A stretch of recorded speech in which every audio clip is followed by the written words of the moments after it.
굳건한 한미 동맹을 토대로 한미일 협력을 다지고 주변 국가의 관계도 국익과 실용의 관점에서 접근하겠습니다.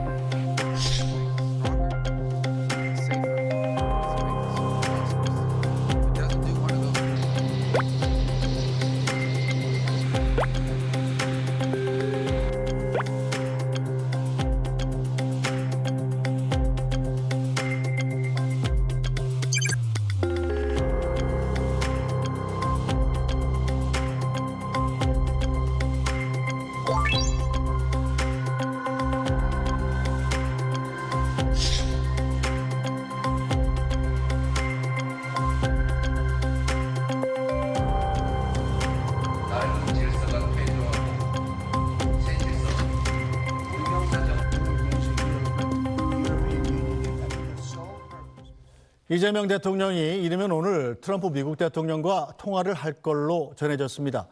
트럼프 대통령이 이재명 대통령의 취임을 축하하고 협력을 다지는 상견례 성격이 강하겠지만 관세나 방위비 또 한미 동맹 문제 같은 현안 논의가 이루어질지도 관심입니다. 이재명 대통령과 트럼프 대통령이 만들어갈 한미 동맹은 어떤 변화를 맞게 될까요? 미국 특파원을 지낸 SBS의 이현식 기자와 함께 자세히 짚어보겠습니다. 이 기자 어서 오세요. 네, 안녕하십니까? 네, 이재명 대통령 이르면 오늘 트럼프 미국 대통령과 통화를 할 것 같다고요? 네, 뭐 오늘 할 것 같다는 보도도 있고, 네. 뭐 일부 보도를 보니까 뭐 내일 가능성 얘기하는 보도도 있고, 뭐 그런 것 같습니다. 이게 일단 한국과 미국이 시차가 많이 그 차이가 나다 보니까 시간 맞추기가 쉽지는 않을 것으로 보입니다.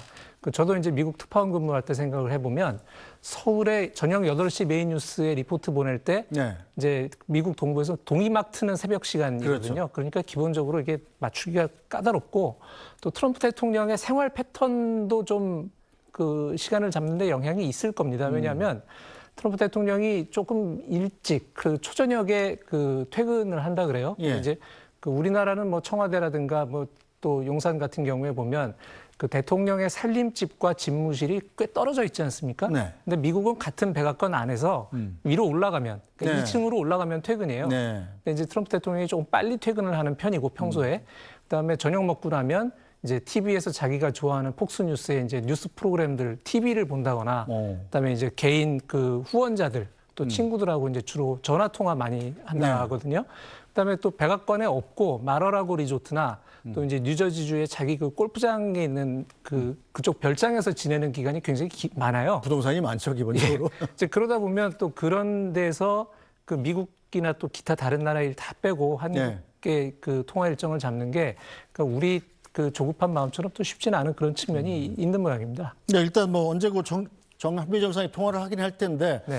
자 통상적인 뭐 상견례 성격이라고 볼 수도 있겠습니다만 트럼프 대통령이 항상 예측 불가능한 사람이잖아요. 그렇죠. 본인이 또 그런 뭐, 평을 즐기고요. 네. 예.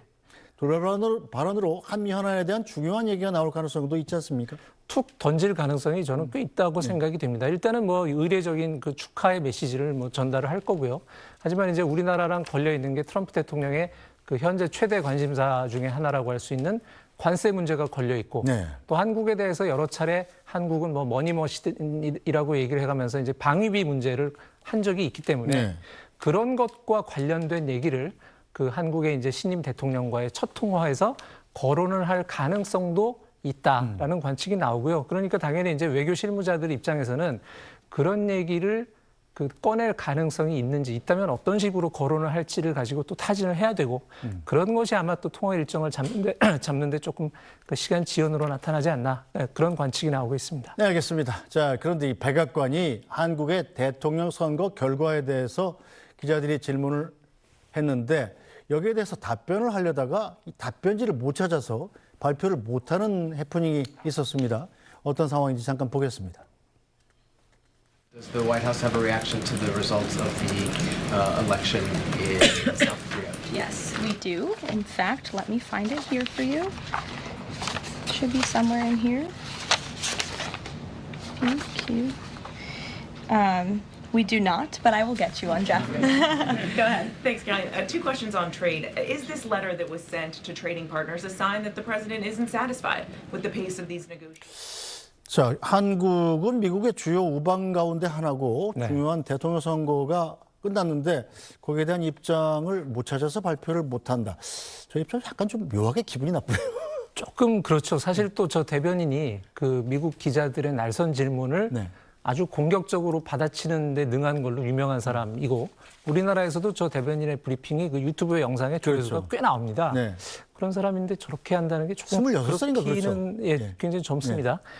근데 이제 그 백악관의 그 반응이 두 가지로 나왔었는데 하나는 저 공개 브리핑이 있었고요. 그다음에 한국 언론들이 백악관에 따로 그 우리나라 이제 대선 결과에 대한 코멘트와 신임 대통령에 대한 축하의 메시지를 그 물어봤을 때 이런 얘기가 나왔습니다. 일단은 한국과 미국의 동맹은 철통 같다. 늘 쓰는 그 외교적인 그 표현이거든요. 네. 그게 있고 그다음에 한국은 자유롭고 공정한 선거를 치렀다. 그런데 미국은 전 세계 민주주의에 대한 중국의 간섭과 영향에 대해서 우려한다. 이런 메시지를 내놨어요. 네. 그러니까 한국의 대선 결과에 대한 입장을 그 물어봤는데 여기 이제 중국에 대한 우려를 얘기를 했다. 약간 좀 이런 뜬금이 것도 없었어요. 조금 그 예. 신경이 쓰이는 대목이라고 할 수가 있습니다. 네. 자, 오늘 한미 정상이 통화를 하게 되면 여름쯤에 이제 이재명 대통령이 미국을 방문해서 네. 한미 정상회담이 열릴 거라는 관측도 나오더군요. 뭐 그게 이제 당연한 예상의 수순이죠.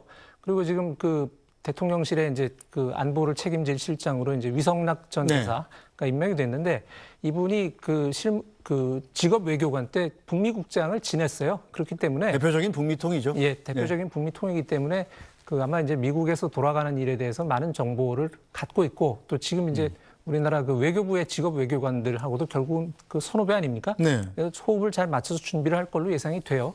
일단 이달 중순에 그 15일에서 17일까지 캐나다에서 이제 G7 정상회의가 있고, 그다음에 이제 24일에는 네덜란드 헤이그에서 나토 정상회의가 있습니다. 여기에 이제 트럼프 대통령도 등장을 할 것이고, 또 이제 서구의 그 우리가 잘 아는 나라의 지도자들이 많이 모이기 때문에 그 이런 자리를 통해서 국제 무대에 이재명 대통령이 데뷔를 하고 또 트럼프 대통령하고 일단 첫 대면을 하는 그런 자리가 마련이 되지 않을까 하는 그런 예상이 나오고 있습니다. 자, 걱정은 좀 우리로서는 준비 시간이 좀 없지 않느냐 이런 네. 점이죠.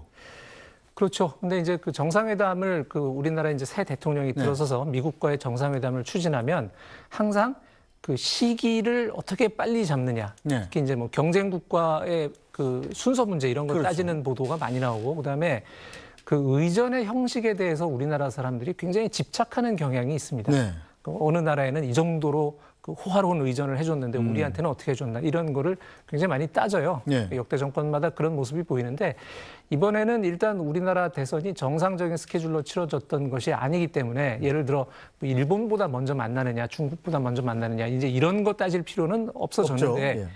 그 미국 대통령과의 정상회담에 어떤 의전의 그 형식이나 뭐 이런 그런 면에 집착하지는 않는 것이 저는 좋다고 생각이 됩니다. 왜냐하면 그런 걸 가지고 융숭한 대접을 해주길 원하고 눈에 보이는 의전을 잘 챙겨주기를 바라고 협상을 하다 보면 미국 사람들이 그걸 이용을 해요. 그럼 실속이 없어지는 그렇죠. 거죠. 그런 네. 걸 좀 더 해줄 테니 네. 표시는 안 나지만 실제로 중요한 내용들을 너희가 양보해라. 그러면 우리가 받아줘야 되는 수가 생기거든요. 그 역대 우리나라 정부가 미국과 그 신정권 그 출범 초기에 늘 있었던 양상이기 때문에 이번에는 좀 그런 면을 조심해야 될 것으로 생각이 됩니다. 자, 그런데 이 미국 트럼프 대통령의 핵심 지지층 가운데 하나가 바로 극우 보수파 아닙니까? 네. 이 사람들 중심으로 한국의 새 정부에 대해서 일단 불편한 시각을 드러내는 일이 있다고 그래요. 그렇습니다. 이게 뭐 우리나라도 그렇지만 이제 미국도 그 실제로 공직을 갖고 있는 지도자가 있고 네. 그다음에 그 정책 결정에 영향을 주는 비공식적인 인물들이 있잖아요. 네. 근데 이제 트럼프 대통령 같은 경우는 미국의 극우파 인플루언서들로부터 상당히 많은 내용을 입력을 받고 그 사람들의 발언이 알게 모르게 트럼프 대통령의 정치와 정책에 많은 영향을 주는 걸로 알려져 있습니다. 근데 이제 그런 영향력을 행사하는 사람들 가운데 그 중에서도 이제 눈에 띄는 사람들이 그 우리나라 대선 결과에 대해서 코멘트를 하면서 한국에 새로 출범하는 정부가 중국의 영향을 받는다. 뭐 이제 이런 식의 그 다소 좀 불편한 메시지들을 X, 예전 네. 트위터죠. 네. 거기다 이제 올린다거나 또 자기네가 하는 인터넷 방송에 나와서 말을 한다거나 이제 이런 경우들이 지금 나타나고 있습니다. 아까 먼저 보셨던 건 이제 스티브 배넌이라는 지금 나오죠. 전략가인데 말로 옮기기가 좀 그렇습니다. 아무튼 그 한국 대선 결과에 대해서 좀 굉장히 불편한 시각을 내비쳤고요. 그다음에 그 여성 인플루언서가 로라 루머라는 사람이 있어요. 이 사람도 역시 한국 대선 결과에 대해서 그런 관점에 굉장히 그 비난적인 그 입장을 냈는데, 이 로라 루머라는 사람은 조금 우리가 조심해서 볼 필요가 있습니다. 그 트럼프 대통령이 대선을 이기는 과정에서 같이 비행기 타고 그 유세 일정을 많이 다녔던 사람이에요. 그래서 그 해리스 쪽에서는 트럼프 대통령의 정부 아니냐 뭐 이런 식으로 공격도 했었던 사람인데, 그 트럼프 대통령이 그 당선되는 과정에서 이민자들이 개나 고양이 잡아먹는다고 발언해서 문제가 되지 않았습니까? 정말 루머를 만들었군요. 그 발언을 입력한 사람이 저 여성이에요. 그런데 그 지난 4월 초에 저 여성이 트럼프 대통령을 백악관에 찾아가서 만나고 그 다음 날 백악관 국가안보보장회의에서 6명이 해임을 당합니다. 오, 그럼 강력한 영향력을 행사한다. 강력한 영향력을 갖고 있어요. 그래서 저 여성은 아주 강경한 마가, 메이크 아메리카 그레이트 어게인 진영의 인플루언서인데, 백악관 국가안보보장을 이제 추진하는 그런 그 보좌관들 가운데 지나치게 국제주의적인 성향을 가진 트럼프 대통령과 결이 맞지 않는 인사들이 많다고 주장을 한 거예요. 그랬더니 월츠 보좌관, 그다음에 그 트럼프 1기 때 대북 협상을 주도했던 알렉스 웡이라는 부보좌관이 있었습니다. 그 사람이 저 여성 때문에 같이 잘려나갔거든요. 그 정도로 이 극우파 인플루언서들의 영향력을 트럼프 정부 주변에서 무시를 할 수가 없습니다. 그래서 저게 그냥 극단적인 발언이라고 치부할 건 아니고, 저 사람들의 그 여론이랄까 그런 것도 어떻게 좀 관리를 하고 공적인 영역으로 넘어 들어오는 걸 우리가 어떻게 좀 관리를 할 방법이 없는지, 이런 것도 그 대미 공공 외교 차원에서 좀 고민을 해봐야 될 지점이라고 생각이 듭니다. 네, 뭐 트럼프 대통령한테 영향을 미치는 인물 나온 김에 일론 머스크 얘기를 또 안 할 수가 없네요. 자, 일론 머스크 이제 정부는 떠났는데 이 트럼프 대통령하고 사이가 많이 안 좋아진 모양이에요? 그렇죠. 트럼프 대통령이 추진하는 그 예산 법안, 그 원 빅 뷰티풀 빌이라고 정말 트럼프 대통령이 좋아하는 짧고 쉬운 단어들만 조합해서 만든 법안이 있습니다. 1000페이지가 넘는 분량이거든요. 근데 이게 대체로 보면 미국 사람들의 세금을 감해주고 인기를 얻는 데 필요한 돈은 많이 쓰는 형태로 돼 있어요. 근데 이제 일론 머스크가 도지, 정부 효율부라는 거를 통해서 그 미국 연방정부의 지출을 삭감하는 일을 하다가 이번에 물러나지 않았습니까?